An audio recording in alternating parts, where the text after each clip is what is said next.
When they reached Havana, their luck ran out. The Cuban government refused their admission, and for the next week, the frantic passengers vainly sought a port that would allow them entry. Every country in South America refused. The United States response was even more strict.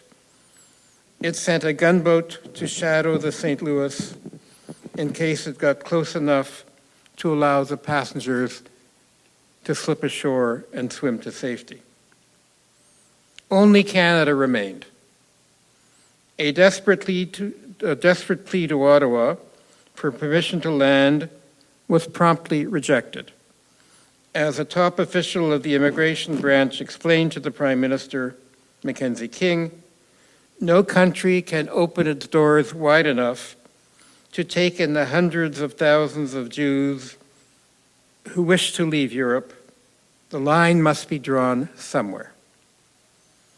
The line drawn, the passengers' last flickering hope for rescue extinguished. The Jews on the St. Louis were forced back to Europe, where many were killed in the death camps of the Third Reich. Canada arguably had the worst record of any Western nation in accepting Jews attempting to escape the Nazis. As a prominent Jewish leader wrote at the time, the world is divided into two parts, those places where Jews cannot live and those where they cannot enter. Canada fell into the latter category. The St. Louis symbolizes, in its essence, the story of the largely unrecognizable Canada of the first half of the 20th century.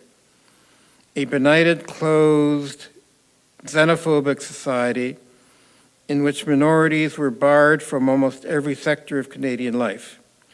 Today's Canada is far different and far better. At a time when intolerance seems to be the growth industry of the 21st century, Canadian governments seem to have learned the lesson of this shameful period of Canadian history.